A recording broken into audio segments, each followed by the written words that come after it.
All right, come join Kyle, John, and David as they go through what's on the playlist. Find out what's everyone's favourite at Chicken Soup for the Soul Entertainment.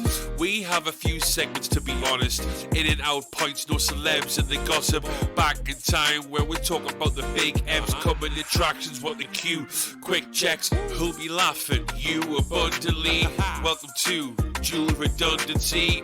Yes, welcome to Dual Redundancy, the only podcast we can hear all latest in television and entertainment news with too many else with exactly the same opinions. I'm one of those hosts, David Allen, and another one is John Berwick. The third one is Kyle Bridger. I would say that I am the Paul Atreides to John's.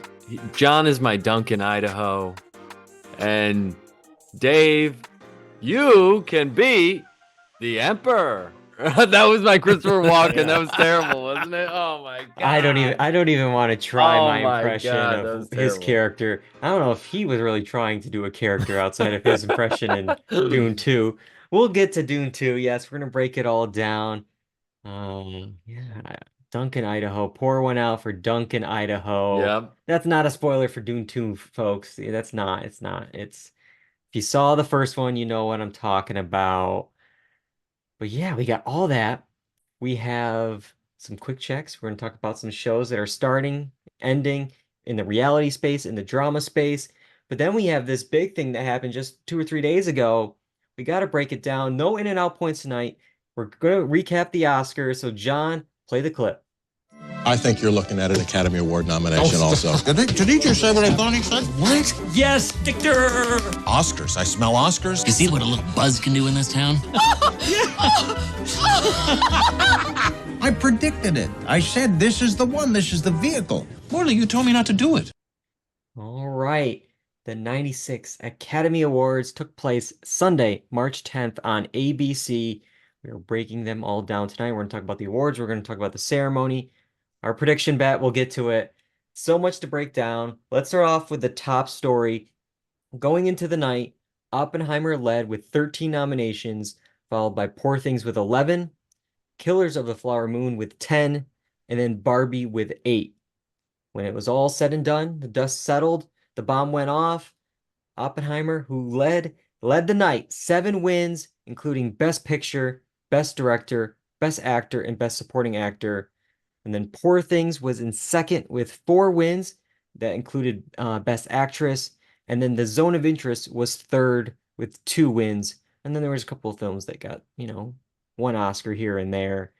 But all right, those are your top 3 films. Oppenheimer led the night.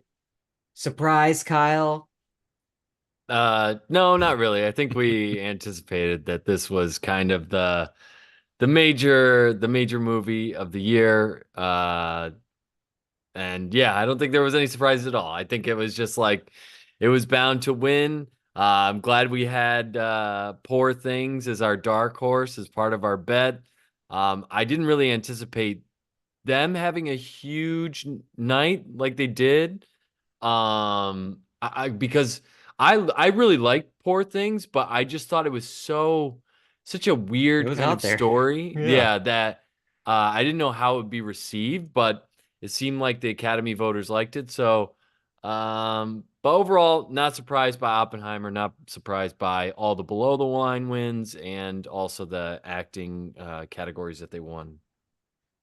Yeah, I mean, we predicted it. Oppenheimer, everyone was predicting it. It was kind of just, it was set in stone, with all the guild wins, all the critics wins, between Producers Guilds, the SAG Award, the DGA Award. It was picking up everything. BAFTAs.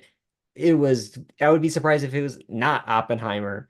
But if anything, I guess maybe the biggest surprise was maybe the 1 or 2 that it lost. Don't get me wrong, had a great night. 7 wins is nothing to, just put aside. But yeah, it lost out on sound to The Zone of Interest.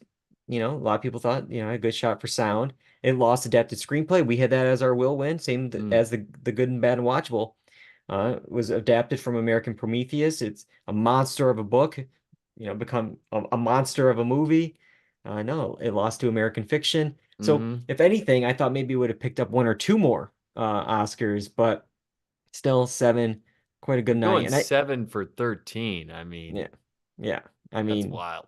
that's wild. And I just love how Christopher Nolan, he leaves Warner Brothers after the whole Tenet and the Project Popcorn thing, with, oh, my film has to be in the movie theaters. You want to put it on HBO Go Max now? No way, that's not happening. I'm going to a different studio.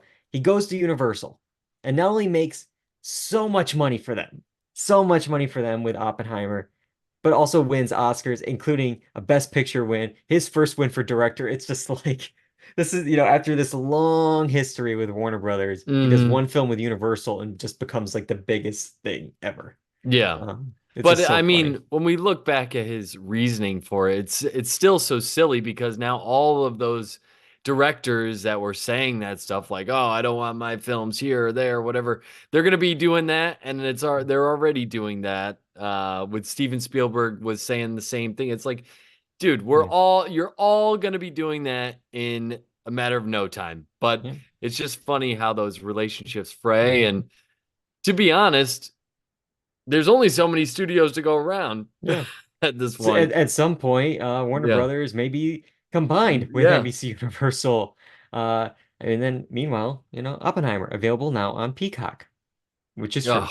Uh, Don't get I'm me just, started on Peacock. That yeah. that that app can just die a fiery death, man. I'll talk about a Peacock show later tonight. But really intrigued by the Poor Things because, yeah, as you said, Kyle, it was like this film. Will the Academy, go for it? It obviously was well liked, at least nominations wise. It was second to Oppenheimer, and then with wins, it became the second um, film of the night. Awards wise. But I don't know. I thought this could be a film that it has so many nominations, and then maybe gets like one or Hmm. maybe even like shut out nearly completely. Like The Favorite a few years ago had whatever 9, 10 nominations and it won one, Olivia Colman. And Hmm. I thought maybe that's what happened here. Uh, doesn't get anything, but then Emma Stone, Best Actress. Like it could be like that one only Yeah. thing. But no, it picked up a bunch. And like as the night went on, I think they did a very good job like with the producers because like they kind of spaced it where instead of like Oppenheimer, Oppenheimer, Oppenheimer, Oppenheimer. They like at least started with the Poor Things ones. So then Hmm. like when, Oppenheimer started, gaining later, it wasn't like, oh, all night Oppenheimer. It was like Yeah. the second half of the night winning the awards. But like as Poor Things was picking up those early ones, leading into the night, I was like, oh, is it Lily Gladstone? Is it Emma? Like, where is it gonna go? But then when you start seeing the Academy start going for Poor Things in, whatever, in costumes, in production design, it's like, okay, yep, it's gonna be Emma. Like, it kind of pushed it Hmm. in that moment for me. It's like, yeah, it's going that way, and then yeah, then I was glad that it was our dark horse because even though nothing was gonna stop Oppenheimer, it's like if anything is gonna. It looks like they're liking Poor Things, so it's good we had it as a dark horse. But Yeah, for sure. But this still, even with all the momentum going toward Poor Things yeah, way, I still thought it was a surprise to see Emma Stone win yeah. for Best Oh, Actress. Just because Lily Gladstone seemed to be in such control of it based on yeah, she had the late things people were momentum. saying. Yeah, Yeah. and it really was shaping up as like a copy of last year's Best Actress race with Michelle Yeoh and Kate Blanchett. Like they picked Mhm. up the almost the exact same hardware, all the different guilds and critics groups and stuff like that. Blanchett, like Emma Stone, was a previous winner. Michelle Yeoh had the story. It's like all this stuff was like really seemingly matching on paper, but then like I don't know if like the timing wasn't right or maybe again like the Academy. We'll get to it in a little bit. Killers went 0 for 10. Another Martin Scorsese movie. I think that's like four in a row where he gets Mhm. like a bunch of nominations, zero wins. So something's just not clicking. And there was honestly some like rumblings that I was seeing like leading into the night that like Emma Stone and Lily Gladstone would just be like splitting the vote so much back and forth, and that there would be like a surprise third candidate. And there's a lot Wow. of talk that Sandra Hüller was going to be that person, and we saw there was love for that film with Hmm. winning original screenplay for Anatomy of a Fall. So Hmm. very interesting race, but yeah, like as the night was going on with Poor Things, it's just like I'm just it's like I'm leaning towards like if I had to make a decision then, I'm going with Emma Stone just because like just seeing the Academy really loving the film, and also maybe like the Academy. Another thing we could take from this Oscars is like the Academy maybe being like more international. Like it's been growing Mm-hmm. these last few years. Like you saw it with Parasites win a few years ago. But each year it's like more and more. You get more and more international films in for Best Picture, Best Director. Zone of Interest had a very strong showing tonight. Mm-hmm. Boy and the Heron won against Mm-hmm. Spider-Man. Mm-hmm. Poor Things obviously has a bit of an international feel from Yorgos. And then I mean, Christopher Nolan, he is British, like so. It's kind of and and for a while, BAFTAs, which we look at when we're doing our predictions, they haven't been matching as much recently. Like last year they barely got anything right, with Everything Everywhere All at Once, but this year they almost matched completely. So it's like Mm-hmm. they went all in on Poor Things. They loved Oppenheimer. They didn't like Killers of the Flower Moon or Barbie, and that's what we saw this night. Like they didn't even nominate Lily Gladstone at the BAFTAs. So it's like Mm-hmm. weird, this Which is pretty wild. I mean, yeah. I thought Killers of the Flower Moon was a great I really movie. I liked thought it was it. a great adaptation of Yeah. the book. Um, so I think it's hard for like to pin all that on like Martin Scorsese or whatever because I think he made a great movie Yeah. with some great I don't get performances. like what else he needs to do here. Like if you look at his Wikipedia page, like how we always joke about Diane Warren's, how it's just red, red, red, red, red, red, and there's like nothing there. He has one win. Best Director Hmm. Departed. Yeah, Like that's it. yeah. Ever. Like that's Hmm. insane. Like it's just even just you look at his like last few films, whether it's like something like The Wolf of Wall Street, Silence, obviously Killers of the Flower Moon. It's just like what else does he need to do? The Yeah, Irishman's like, come on, yeah. To like be fair, I mean the competition this year yeah, was, I think, pretty tough. yeah. I don't know about the Irishman. I haven't seen it yet, but I don't know if that was as strong a candidate as Killers of the I mean, Flower Moon. that year led in Oscar nominations. I was like he'll get like 10, 11 Oscar nominations and then Mm, he'll get zero wins. So like it's a yeah, weird like we like Marty, we just don't love Marty or something. It's like something yeah, I don't know. But all right, we're talking about all these wins and stuff. We got to rip the Band-Aid off. Let's talk about our annual prediction bet against the Good Bad Watch. Well, of oh course we God. we predicted it, in our last show. We for the most part the top 8 awards will do 2 points for a will win, 1 point for a dark horse, and then for all the below the line stuff, we will do 2 points. Just one will win pick. That's it. And let's just rip the Band-Aid off. We lost. This is a Yeah. new feeling for us, guys. Like I don't know how to process this. This is I mean, after 6 wins in a row, they got there first. So Yeah. congratulations. It was about damn time. But congratulations, guys. We lost 24-26.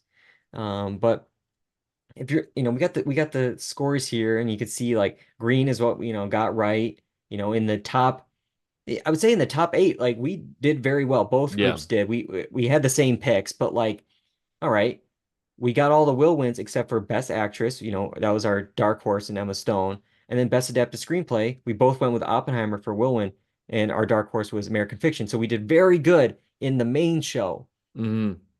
But the below the line stuff, I will say, like when watching the show, it was like the first 45 minutes, neither team was doing all that well. Mm. I almost was like, I think both of us need to watch a Razzie film because like we were not hitting it. Yeah, it was just and compared to last year's score of 29 to 27, that means like we pretty much lost like 3, 4, or maybe about like 3 categories really, Hmm. more than usual. And we thought maybe they would spread the love around, but like Barbie missed out on costume design and Yeah. production design. They went to Poor Things. Poor Things also took makeup and hair, which, we thought maybe Maestro had it. Research showed all those being close, and I will say, like, those were my, like, 50-50. Like, which one is it going to go with? Hmm. I just thought they would spread it around a bit more. You look at, like, costume design, it's like, okay, well, the costume designers, the guild split.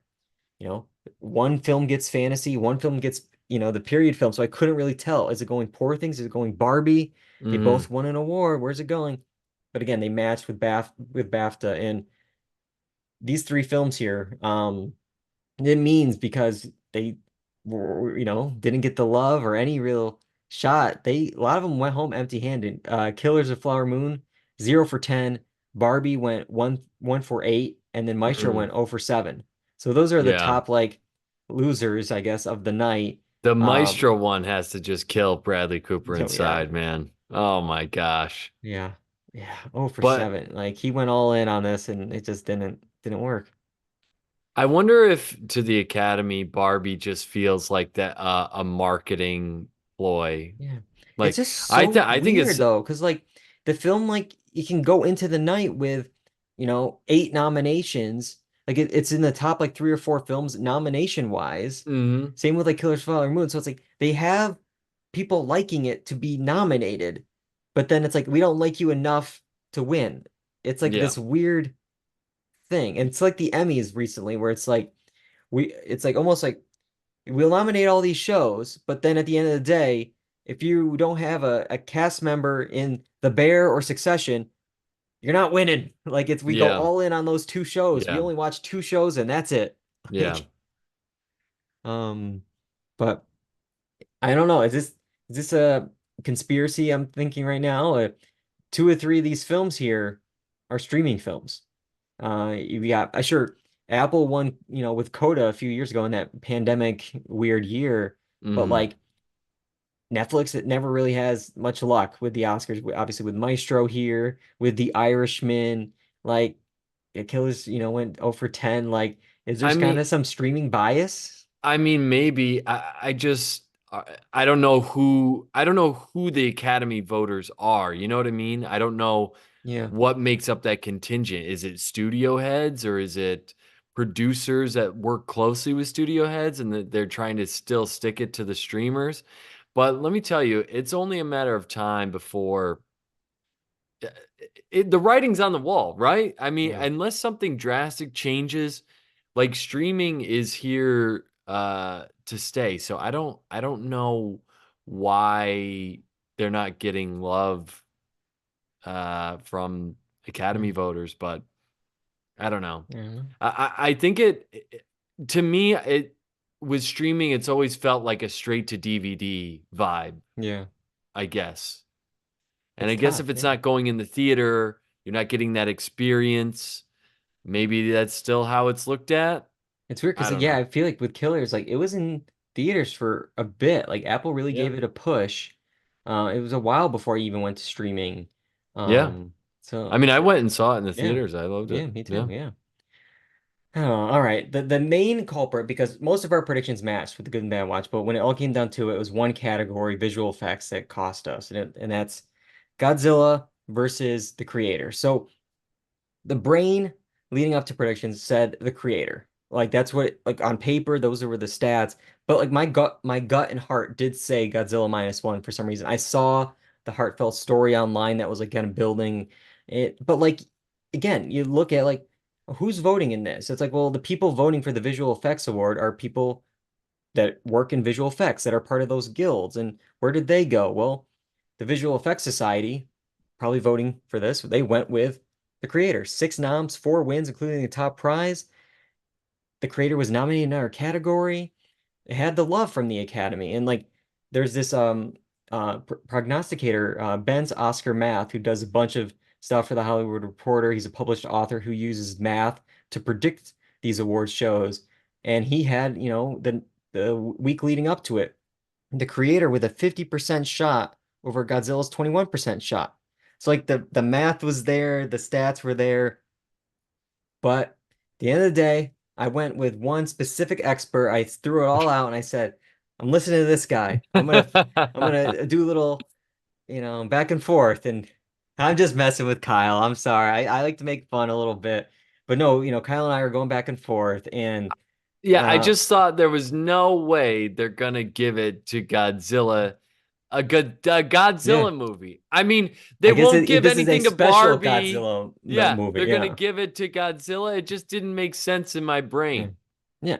And you weren't alone. Obviously, again, my brain was saying the creator, my gut was saying Godzilla, And I asked, on Instagram for people to send in their ballots to compete alongside us and the good and the bad and the watchable. And we had a user, What's Up Nikki, set in his picks to compete against us. I think he had 21 points. So he took a lot of chances with his, and sometimes it pays off, sometimes so he didn't beat us. So maybe he should be watching the Razzie film this year. But he did pick Emma Stone for actress. He did pick Poor Things for makeup, so we give him those wins. But he went with the creator as well, and he said, quote, always been more of a Mothra guy myself. Godzilla doesn't stand a chance. So you had at least What's Up Nikki on your side. Yeah. I mean, all those, all them at the Oscars holding the Godzilla, it makes for it's a good story. Yeah, a good story. I just thought there's no way. There's just no way. It's like, it'd be like, well, I don't want to give it that much, but it'd be like Vin Diesel winning Best Picture. Didn't he say it would happen to him? Yeah, it's going to for Fast 11 or 12 or whatever. When's the final one? I don't know. That one's coming. Let's talk about the ceremony at large here. We have a new ceremony start time. It started at 7 p.m. Eastern, 4 p.m. Pacific. Yeah, that totally caught me off guard. I was like, wait, I texted you. I'm like, wait, what happened? I thought this was at 8 o'clock. They even brought it up on the show. Yeah, I think it was like weird, like with the timing of things with daylight savings, because then it was even feeling like earlier because we sprung ahead. And like I will say, at the end of the day, I loved it because the show ended at 10:30, and I was like, great. Normally this thing ends at 11:45, and I'm so tired. At the end of this here, 10:30. All right, I still got some time. I could I could do something here on a Sunday night. But anyways, maybe I don't know why exactly they did it. Maybe it was for ratings. It may have helped a little bit. May have also been the popular movies. Maybe it was both. It's hard to say. Ratings were up 4% from the year before. So 19.5 million total. That's the most for any awards show since 2020. They really took a hit that pandemic year. Like it cut it in half. So they're kind of building it back up.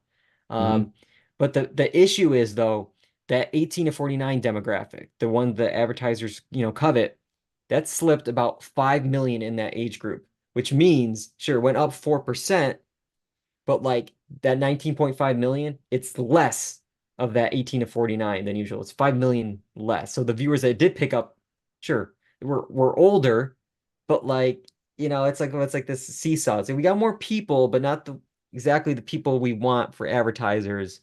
And well, I wonder like if they make clips or chopped it up and put it on whatever TikTok or YouTube or whatever.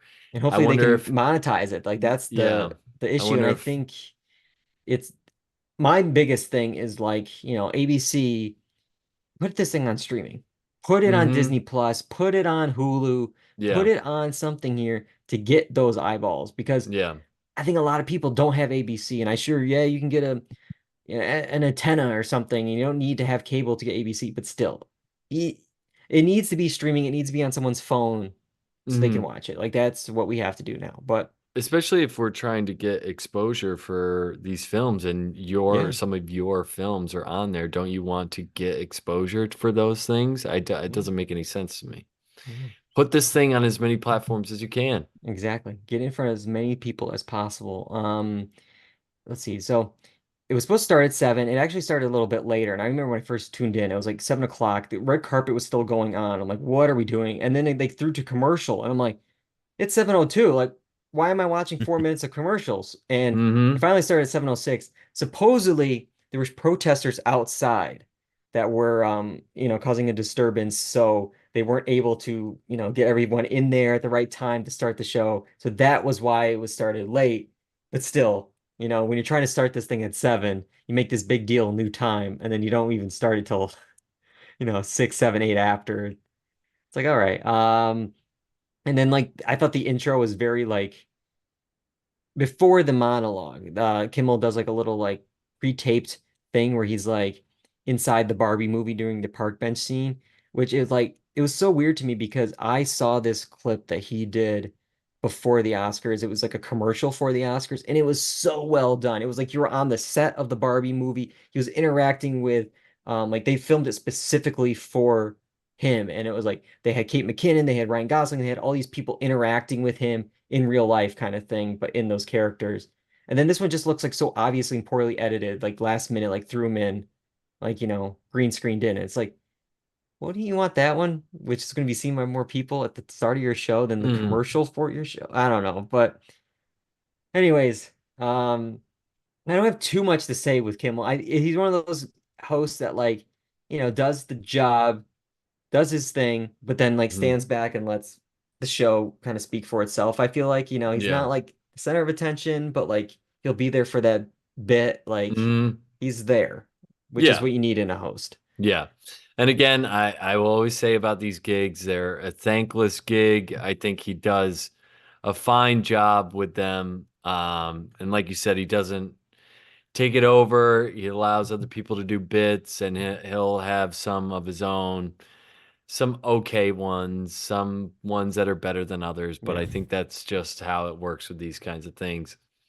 But there's always somebody angry about something someone said. It's dude, it's rich people giving awards to themselves. Like why are you getting upset on behalf of somebody? It's just so about silly. like this theater. It's pretty much in like a shopping mall complex. So it's like it's 4 o'clock in the afternoon. These people are dressed up in pretty much a shopping mall next door to like a sunglass hut. Like it's not big of a deal. Like it is, but it isn't. Like But also, like, it's like because people reacting based on people's reactions. It's like you have no idea what they are thinking. You don't know the cut, the director's making. Like you have no idea what people are thinking and what meme you're gonna turn into. Yeah, I know. It's just so silly. It's silly.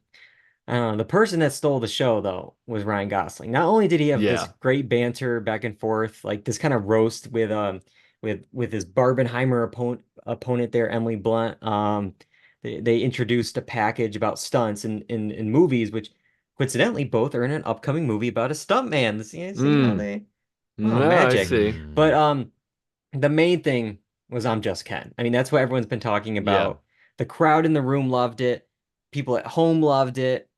Like this was, I think, the moment of the ceremony. Like this is what will be played back. This is the memes. This is everything.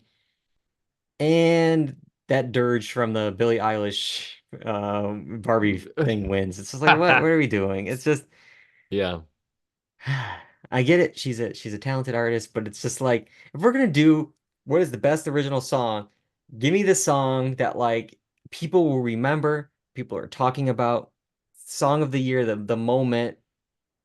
I'm telling you, 2-3 months from now, but like 2-3 years from now, they're gonna remember I'm Just Ken. Like they're not gonna remember the Billie Eilish. It's crazy how talented Ryan Gosling is, because I mean, he's singing this. He's not really a singer, but he's performing it, and the confidence. Even just being able, like the mic stand wasn't even at his right height, and just to like casually like flick it up and get, I'd be like, what is this? And then have to, miss my line. But it was it was a good performance. It was very, very fun. But there's one more thing with this song aspect. Supposedly, I think Puck News reported that when they did all these performances throughout the evening, 5 of the songs, and when the presenters, I believe it was Ariana Grande and Cynthia Erivo, were presenting the award, they didn't read the nominees, and Diane Warren was actually, I guess, angry about that. As soon as the song was announced, she ran, I guess, to the orchestra looking for the Board of Governors to complain. And it's just like, really? Yeah. Supposedly, again, you can look it up. Puck News. I think Matt Bellany reported it. He was there in the theater, and it's just like, dude, like, what more do you want? Your song from the Flamin' Hot Cheetos movie took up 3 minutes of primetime coverage. I know. That's enough. Do you really need them to say Diane Warren again? Like, I know. It's like, I mean, I guess maybe her thinking is like, that's her exposure to the like. I guess, but it's like to you the already wo- had the 3 minutes of with the yeah. chiron that says this is the song written by I Diane know. Warren. Like you already had Didn't it. they say something like, "Oh, you've seen all of them perform. Now Yeah. They said something like that, Yeah, right? I think Yeah. that's enough. But Yeah. that was not the only. Unlike Oh, well, what I was perfect gonna say, transition. unlike with the Best Picture nominees, but yeah, that is that what you're going to? That's exactly where I was Yeah. going to. Okay. Lots of talk about how, in celebration of 50 years since The Godfather 2, we have Al Pacino giving out Best Picture. Let's play how he did it. Only one will take the award for Best Picture. And I have to go to the envelope for that. And I will. Here it comes. And my eyes see Oppenheimer. Yes. Yes. Emma Thomas, Charles Grodin. Man. Yeah. So Dude. here's the thing. What did he even say?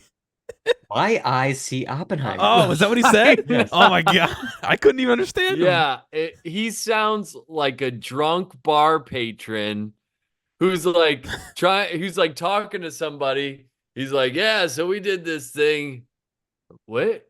My eyes see," and it's just like so awkward, man. It's so weird. We got to break it down because so at the time, it looks like he forgot to read the nominees again. Like the nominees for Best Picture are, and then they cut to a package and they go through them all again.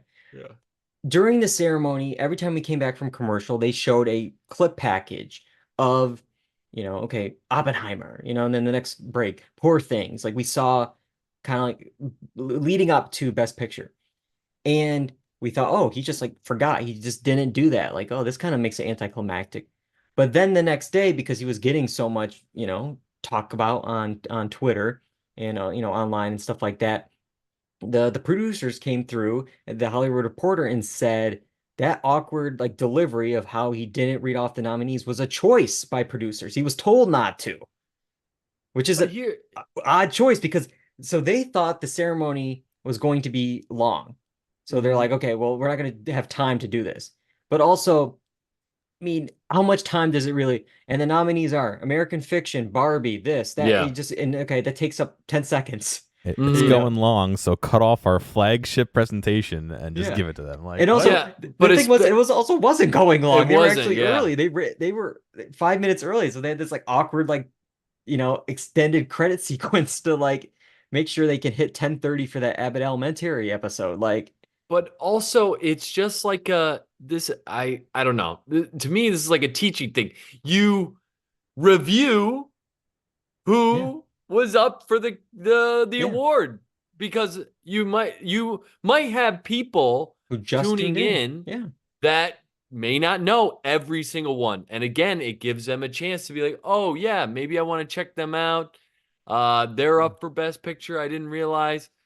But even still, I think this is a bad excuse for Al Pacino, because I understand maybe they chose not to share the nominees. They went with that decision.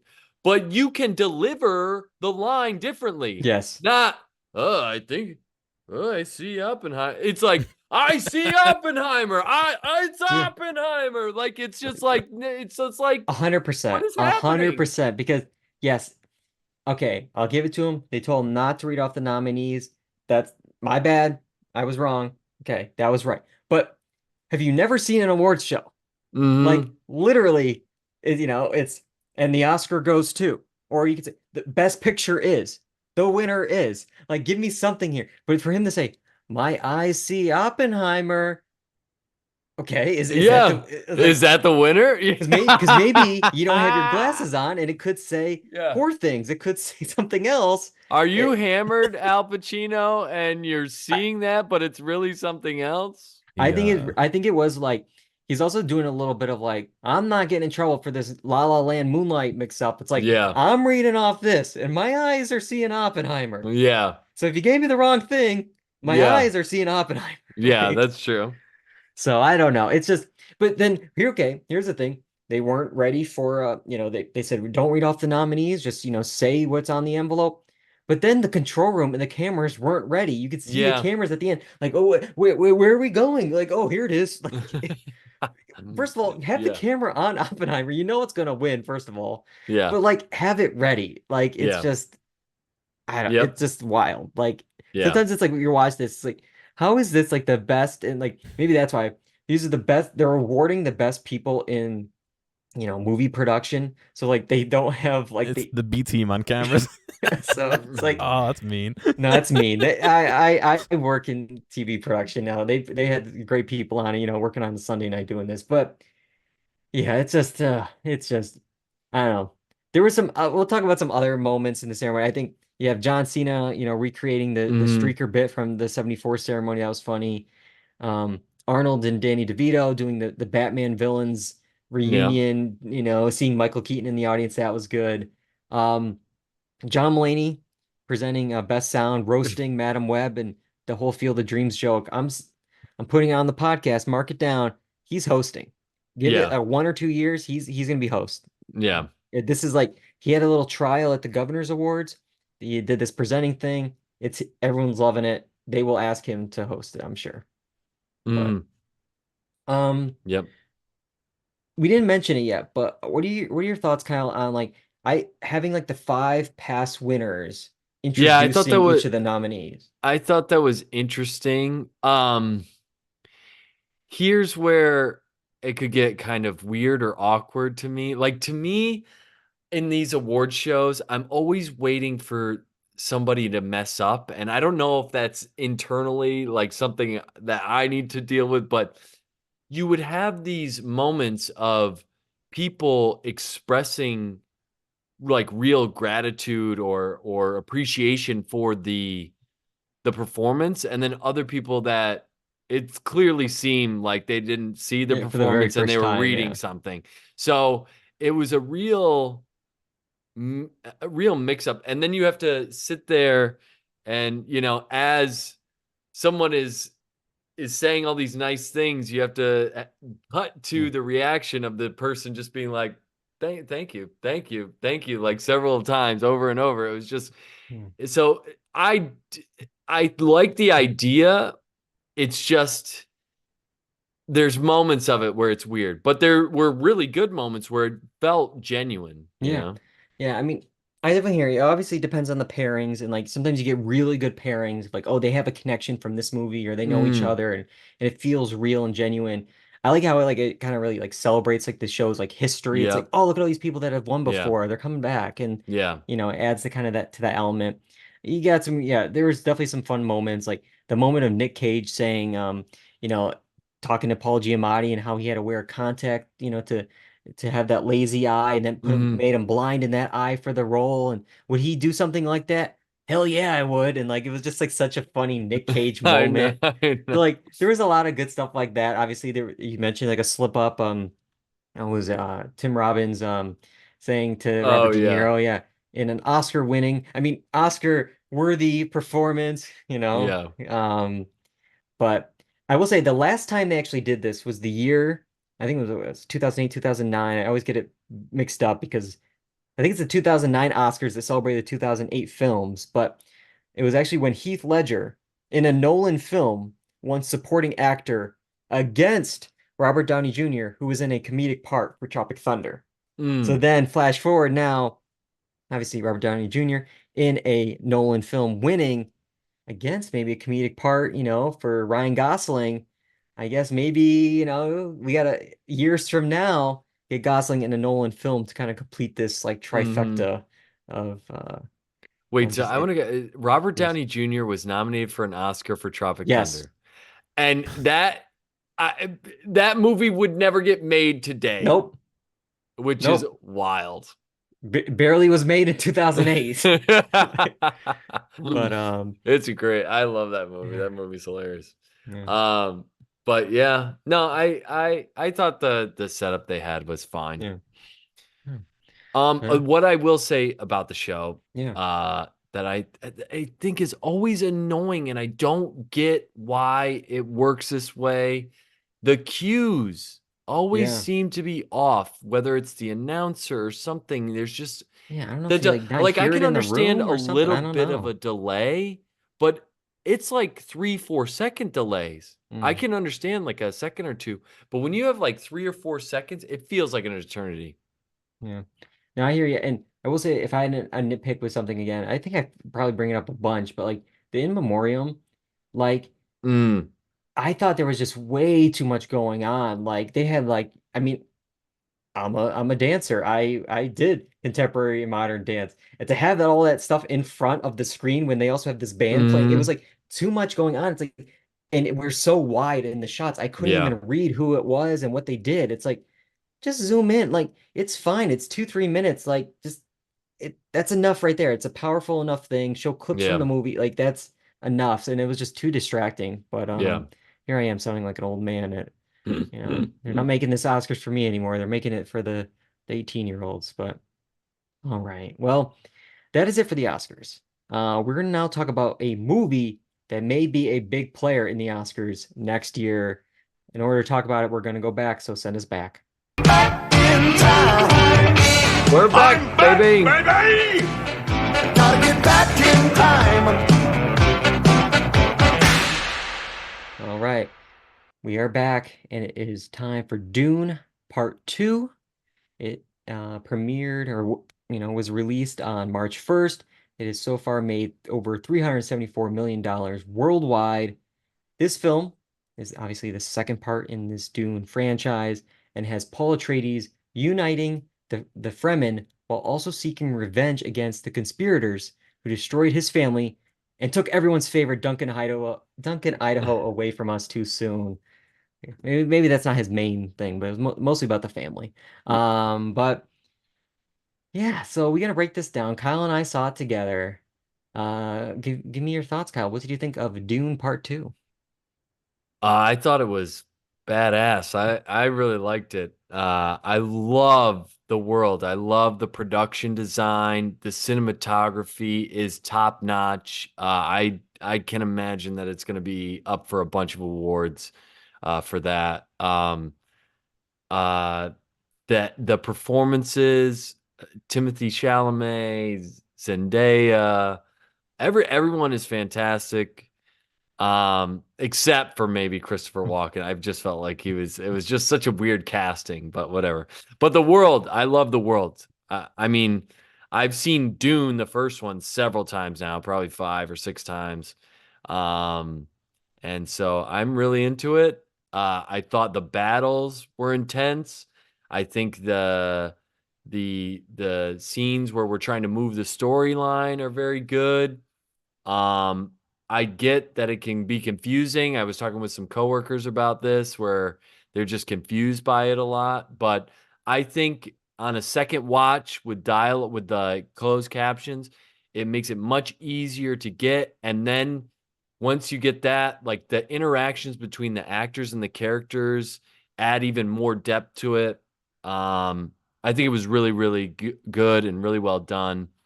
There might be some nitpicks about pacing, which I felt like we did at the end, speed through some stuff.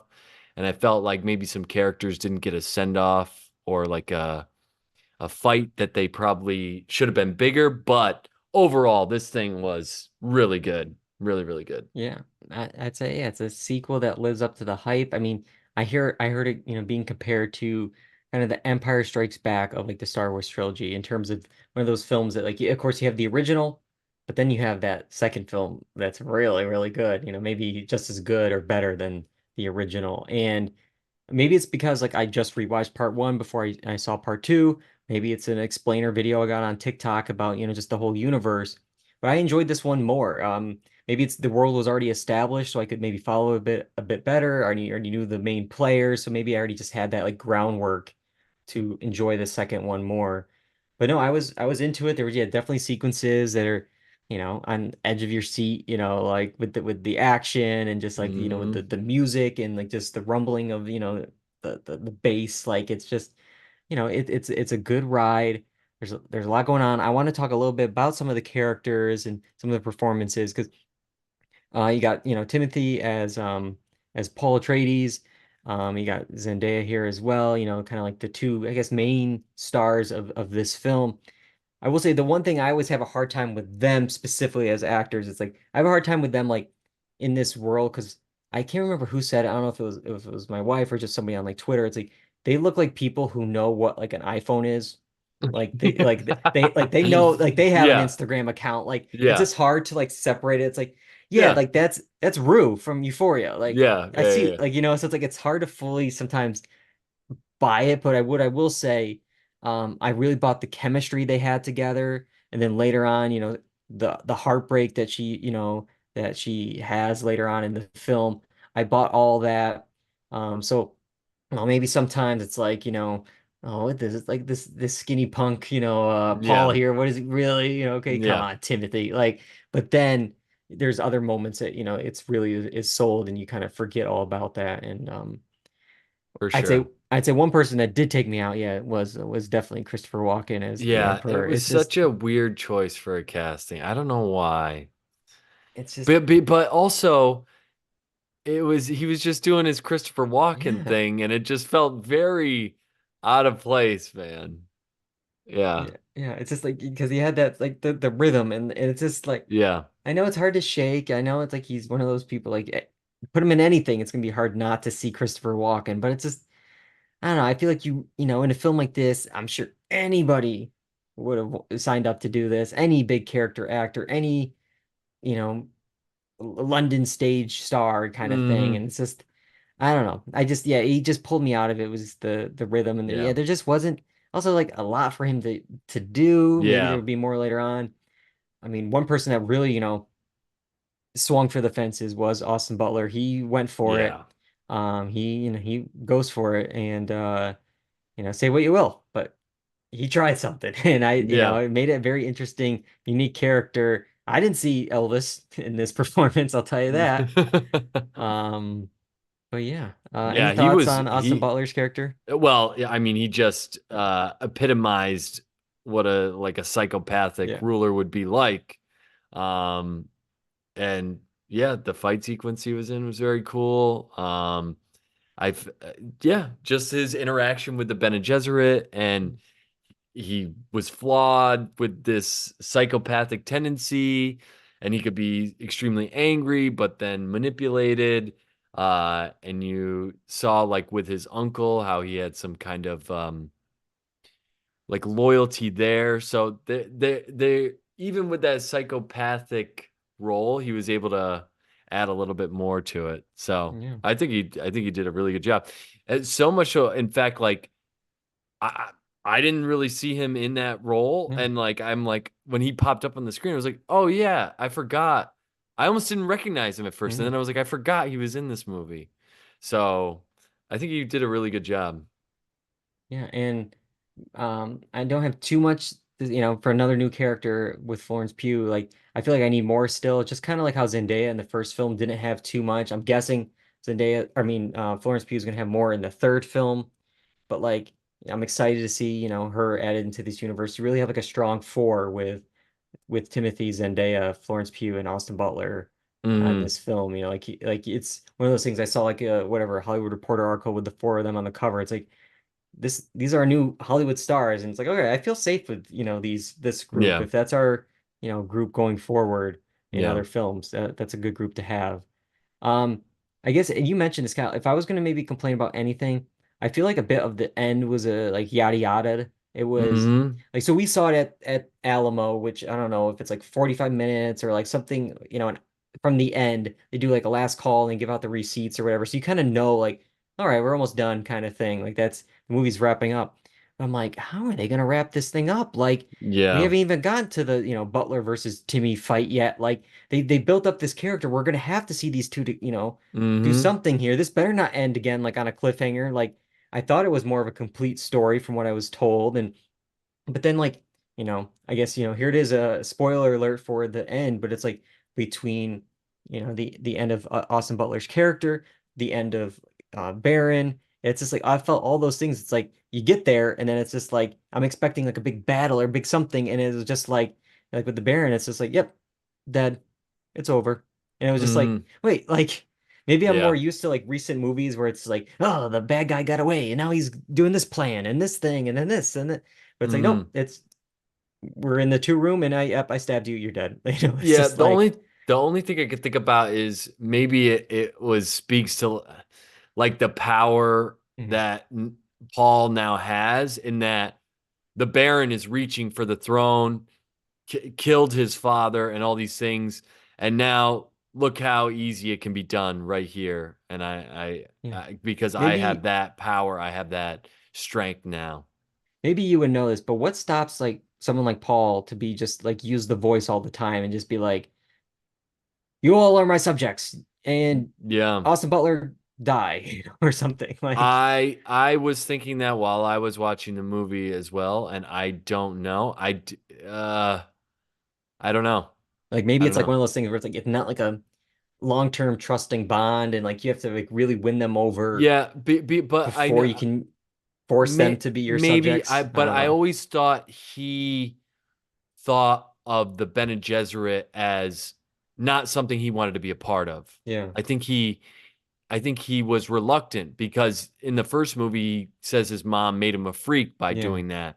And even still, he didn't even want to go to the South to become like this lord or whatever. So I think it's something he reluctantly does, and I don't Yeah. know if he wishes, because even when he's the ruler of the Fremen, essentially, he wants them to have the power back. What is the Yeah. Bene Gesserit? What does that voice do? It's controlling. It's not giving Yeah. power Yeah. back. You know what I mean? So I don't Yeah. know. I don't Makes know if sense. there's more of an explanation in the book, though. Yeah. Yeah. And I guess we should have said this up front. We are not book experts. We're not Dune Yeah. experts here. Oh So my God. don't Yeah. don't come for us. We're trying. We're Yeah. trying our best. But I will say, yeah, like, we talked about technical achievement, the music, the sound, the scope, I like how this film doesn't like, dumb it down or make sure you see exactly everything going on. Like there was a far shot of like Timmy riding the sandworm. And like, of course, we're in the desert. Sand's gonna be flying everywhere. And when we're seeing it from the far shot, you're not gonna see him clearly. You're gonna see him, like obscured and like, oh, it's dark. And like I was struggling to find, like, where is he? I can't see him. It's like that's what would it be actually like if he was on a sandworm in the desert. Not like this perfect, like, here I am kind of thing. And like you can see, oh, there he is clearly as he goes by. Like, so I think I just like how we're treated. Like there's some films out there right now that it's just like they have to dumb it down for like everyone. And I feel like with this, it's like, no, it's like hop on the You sandworm gotta if you're meet if you're us. you're Yeah. on it or not. Like get on or get off. Yeah. Like, Yep. um, You gotta but meet us at this level, because we're all going at this mm. pace here. Yeah, so I'm talking about the technical awards. I'll say like, obviously this could be a big player next year for the Oscars. Been really interesting if this came out this past October when it was supposed to Hmm. and go against Oppenheimer at the Oscars. I don't know where it would have gone. Obviously the Academy loved Oppenheimer. Where would it have gone? Maybe it got some Hmm. technical awards. It looks like it has a good shot at the Oscars next year. I'm not exactly sure what's coming out. I know there's like a Mad Max Furiosa movie, which the last one did pretty well at the Oscars and the Tech Awards as well. So who knows? But what I worry about is I think people, after seeing the second film, it seems like it's setting up a final third film. And I wonder if it's going to be like, we'll reward it like we did for like Lord of the Rings, Return of the King as like a Hmm. milestone of the trilogy, the last one. Like even like with Spider-Verse, this most recent one, like, it's the second one in the trilogy. There's gonna be another one. We'll reward it then. But like right now, we'll give it to the boy and the heron. Like, so Yeah. it's like I wonder that, and all I've heard about part three is how it's a bit more out there, maybe less action packed, and maybe they'll change it to make it more cinematic. But it just seems like it's a little bit more out there. It seems like we got a tease with Anya Taylor-Joy, this cameo of Paul's unborn sister. So it's like, well, are we gonna get some massive time jump? Hmm. Like, is going to be a completely different thing, a different world, different people. Like, who knows? But you have any thoughts on Dune 3 and where this thing Well, goes? And I'm nervous because I've heard the quality in books goes down hmm. well after the first one. So, I think it was even like a Hollywood Reporter or Variety article is like a Dune's future problem. The books are bad or something like that. So, I'm hoping that the film can salvage or adapt from what they Take the had. good stuff Do and we add know in if Denis Villeneuve is directing the third one? I mean, it's not set in stone yet. Obviously, he's probably just, I picking would himself hope up he from the is. second one. But I would be shocked if he doesn't Yeah. want to complete this trilogy. I'm I assuming that's what it's going to be. I know there's more books, but I really think like he's going to tell this story, and then he'd be like, I got these 3 perfect, good films. I'm Yeah. out. Like I'm not going to keep doing like 10 of these. Like Yeah, I'm not going to be Avatar 7 here. Yeah, it would just be a shame for maybe Dune, the part 2, to be the best one, and then Yeah. it, it Well, not rewarded for because we want to reward it after. They kind of did that with the Lord of the Rings because the Two that's the Towers Oscars. was seen as like the major one with the battle at Helm's Deep and all that, but That's the I Oscar don't know. for it. I mean, like, Leo wins for The Revenant, it's all these people Mm-hmm. like, oh, they won for that? What Yeah. about this one? I mean, Martin Scorsese, as we talked about, Departed, yeah, it's good. But like, you look at his full filmography here, it's like, is it really like the best? I don't know. Like, it's his time. We got to do it now. But Mm-hmm. all right, well, that I think concludes Dune Part 2. Hopefully, we didn't spoil too much for you, John. All Uh, good.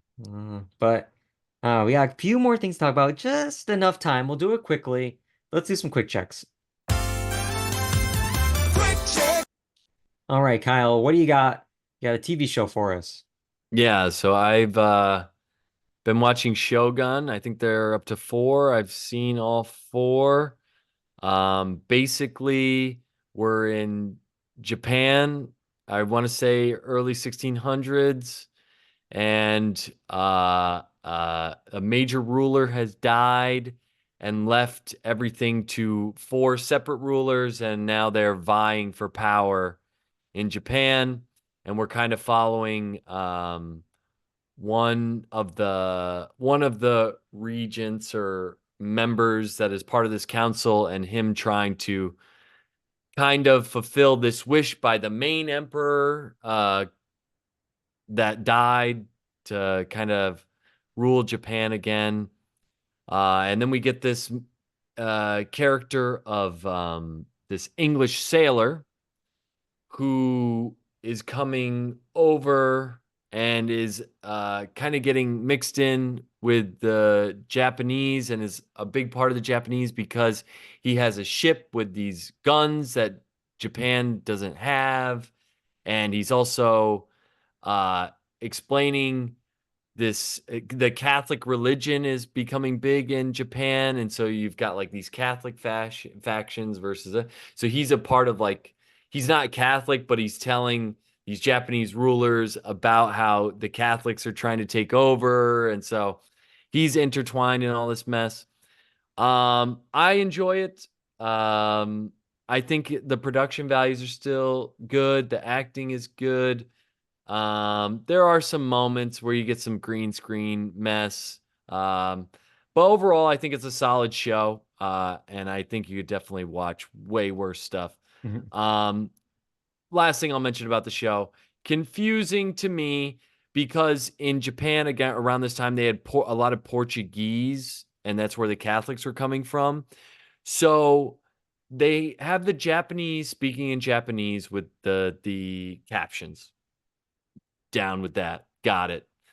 Then you have the English sailor interacting with other characters of Spanish descent or whatever, and they're speaking English, but they're referencing that the English is Portuguese, because the idea, I guess, is that Portuguese would have been the major language spoken besides Japanese at that, but they don't want to have a whole dialogue closed caption show, so they make the Portuguese the English, but then they reference it to characters like, oh, your Portuguese has gotten much better, and I'm like, that's weird. Their English they're speaking English. So it's very strange. And it's even more strange, the confusion, because the English sailor was speaking English, but they're referencing him speaking Portuguese. It's just a little bit confusing.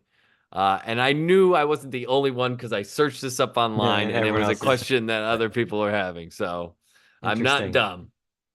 No, I've heard good things about this show. I've heard the production design. I've heard it compared to Game of Thrones. It's just one of those things where it's just like, me with the old stuff, the Game of Thrones, that stuff. Sometimes it just doesn't fully click with me. Mm-hmm. Maybe I'll give it a shot, especially if you think it's something I would dig, but I don't Can you show frontal female nudity in cable? know. I Because mean, they're doing it. I would say what frontal are we talking about? The top frontal? Yeah. Okay, yeah, because the bottom frontal, no Okay. way. Okay. Um, I was like, wait. and Wow. there's so many rules with what time it's airing, the rating, Yeah, the amount of that's true. disclaimers. Um, it is pretty yeah. I mean, Wild that's West there. that's another Yeah. topic for another day. Yeah. But yeah, so that's Shogun. That's on FX, and I'm going to talk about a show that just wrapped up. It's a reality show, season 2 of The Traitors, and I'll give a brief summary of this, and then I'll kind of dive in just a couple points I want to make. It just wrapped up, so I guess I will spoil the end of season 2. It's been really talked about this season. They had season 1 last year, and I think season 2 was a big like social media. Just it kept building every week because season 1 was dropped as a binge. Season 2 was week to week, and which was a great choice from the show. The way to describe the show, it's a game of Mafia. If you ever played that before, where in this castle everyone's invited, and there's a bunch of faithfuls, but Alan Cumming as the host, he chooses 2 or 3 traitors that are unbeknownst to the faithfuls, and the faithfuls have to figure out who the traitors are amongst them.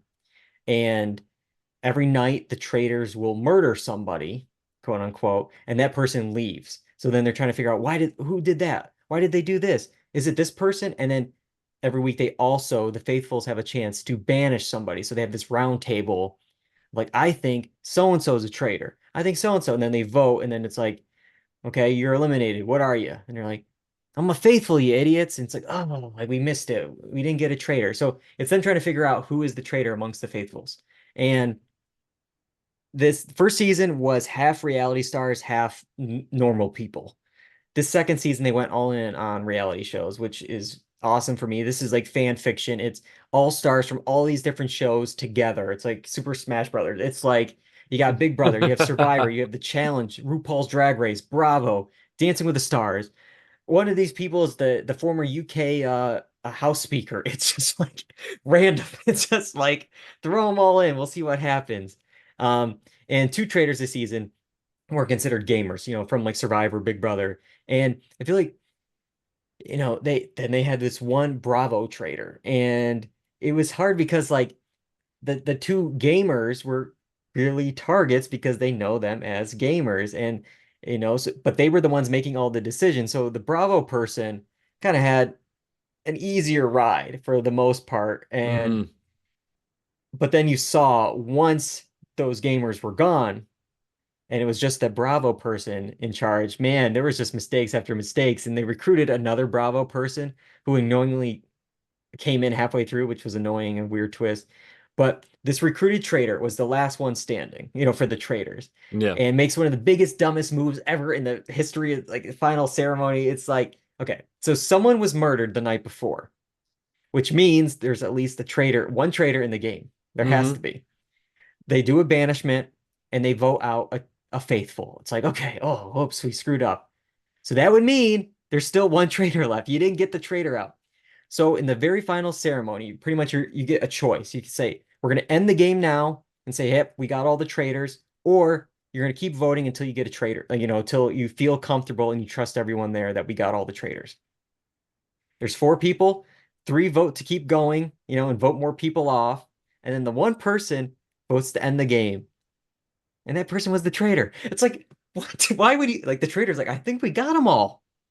No, you didn't, because somebody was murdered. Oh my Like you have to be able God. to throw somebody else under the bus. You have to have the next move. And I feel like the Bravo people never really fully got that, like playing like moves ahead, Yeah. and say what you will about those gamers who, yeah, got called out early on, but they at least were making the decisions, they were making the move. And you get to the very end, there's 3 people left, 3-way vote. There's only faithfuls left at this point, but 2 are super close, tight friends. And eventually they break the tie. That third person's gone. The 2 people that were tight win, and that third person is so mad, and it's just like, he stabbed me in the back. And again, I have to remind him, the show is called The Traitors. Yeah. And because at the end of the game, if the faithfuls knock out all the traitors, this prize pot, they split it amongst them. But if one traitor makes it to the end, they get all the money. The traitor gets all the money. So, obviously you want to get all the traitors out. But for me, I'll just say real quick, the thing I loved was the two traitors I've been talking about, the gamers. Seeing Parvati and seeing Dan Giesling on my screen again was awesome. Dan is a huge Big Brother legend.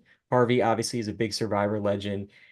So seeing them on my screen was great, and then seeing them as traitors was also great. And yeah, Dan had some rough goes at this. And he made this one choice that a lot of people, especially Bravo fans, did not like, because Dan plays a very quiet game. 100 Days of Big Brother, like, it's a long, slow game, but with Traitors, it's like 2 weeks. So he can't do the same thing. So he had a hard time adjusting.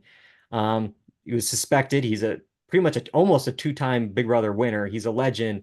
So they thought something was up, and they were kind of putting pointing the fingers at him. He needed a big name, a big move. So he's like, I got to give them a traitor. Like, I have to give them traitor blood, pretty much, so they're happy and they maybe will stop thinking about me. And he can't give them Parvati, because it's like, and that's the other thing. You can't, like, as a traitor, say, I know so-and-so's a traitor because I'm a traitor. You can't say it like that. You kind of have to, like, plant seeds to maybe sell someone out. But everyone was already suspecting Parvati. So it's like, you can't say her and be like, my big person, after I've been thinking about this whole time, is Parvati. And everyone's like, yeah, no crap. Like, we all know that. So he has to give the other one, which is Phaedra. And he gives this big case, and it was just a little too late. The seeds didn't have enough time to grow. And Dan goes home. But that moment, everyone, like, one person was like, well, why would Dan say that? I think Phaedra's a traitor. So then everyone online is like, Dan, you didn't play right, blah, blah, blah. It's like, that's the game. Sari had to vote out Cody season 1, who was a traitor. It's like, you save your own butt. The show is called The Traitors. It's not called The Friends. It's like, how many are traitors? So they started the thing with 2, and then, like, a week or 2, they were allowed to recruit somebody. Okay. So they had 3. But then, okay, I thought you said that. All right. Yeah. So, but then they get a little fast and loose with the rules, where it's like, at one point, Dan leaves, so now there's 2. And then it's like, oh, then Parv left, and now there's only 1. So then she was able to recruit another one. So there was always at least 1 or 2 in the mix. They want at least probably 1 in the finals. That's the goal, I think. But anyways, a lot going on, a lot of fun with it. I think that maybe the first half of the season was more tighter, fun, and maybe got a little sloppy towards the end, but still a good time. So I recommend it if you have Peacock and to check it out. I know I went a little over, so John, I'm sorry about that. What do you got for a quick check? It's all good. I have Helldivers 2. I'm gonna toss some of the soundtrack on in the background because I absolutely love the soundtrack. But so this is a PvE game, player versus environment, up to 4 players, that is cross-platform between PC and PlayStation 5. And if you've seen Starship Troopers, it's probably very familiar. You have this government that is, the rulers of Super Earth, they call it, and you're helping defend the galaxy from all these bugs, the Terminids that are trying to disturb our way of life, and this elite faction of mechs that are robots. And it's basically just a fun run and gun with up to a couple buddies, and like I said, the music's great, and I've really been enjoying playing it. As you play, you unlock more weapons, obviously, and you unlock these things called stratagems, where while you're running around, you can input a certain key combo on your arrow keys and call down giant guns or napalm strikes or space lasers to try and get rid of these enemies. A lot of them have natural armor, so you'll be shooting them and your bullets will be ricocheting off and maybe coming back at you, hitting your teammates, and you're really trying, it's a very hectic environment that you're really trying to eliminate all these enemies, and it's been a lot of fun. I definitely recommend checking it out, even if you don't have a PlayStation or a PC to play it on. It's definitely worth checking out some gameplay and seeing how people are playing it, and some of the bonds that are formed in these groups where you're trying to help your buddies and defend Super Earth. So definitely worth Take a look. Yeah, wow, I'd say you did it great. Also with the music, with the fade out, and your review. Like we need to put that music under more stuff. That was really good. I'm into that The soundtrack. soundtrack is Yeah. amazing. There's nothing is more exhilarating when you're at the final stages of a run and you're waiting 2 minutes, 3 minutes for the extract vehicle to come down and save you, and you just have this epic like music in the background, and it's you're one of the mechanics is there's the ships that supply you leave at a certain point. So you might be without resupply or without all these big weapons, and you're kind of just on your own at the very end, depending on how long you take. And so you can be just isolated, the four of you, or if people start dying off, 3, 2, 1 of you, and you're just trying to beat the clock and wait for the ship to come down. And it gets intense. It's great. Wow. Yeah, sounds cool. Yeah. All right. 3 good quick checks this week. And that's it. That's all we got for this week, man. We went a little over, but hey, like we're gonna be off next week. That can tide you over until we're back on Wednesday, March 27th. We're gonna talk about the 3-Body Problem on Netflix, the new Benioff and Weiss adaptation. That's gonna be on Netflix. We're gonna check that out on Wednesday, March 27th. And then in April, it's gonna be a very busy April. We got the Curb series finale. We got the Fallout series premiere. A lot going on the podcast. Make sure you are subscribed on YouTube, Apple Podcasts, Spotify, the blog, dualredundancy.com. We are live on Twitch and on YouTube at the same time, twitch.tv/dualredundancy. And of course, you can find us on our YouTube channel, youtube.com/dualredundancy. You can also follow us on social media, Twitter, Instagram, TikTok, at Dual Redundancy. So many places for you to follow and subscribe. I got to thank both of you guys for joining me tonight. For John, for directing the show, adding in music, the graphics, getting the show up on Apple Podcasts and Spotify. I couldn't do it without you guys. So thank you so much. Yeah, man. All right. Until next time, I'm David Allen. I'm Berwick. And I'm Kyle Bridger. And that's all we got for Dual Redundancy. Goodbye, everybody.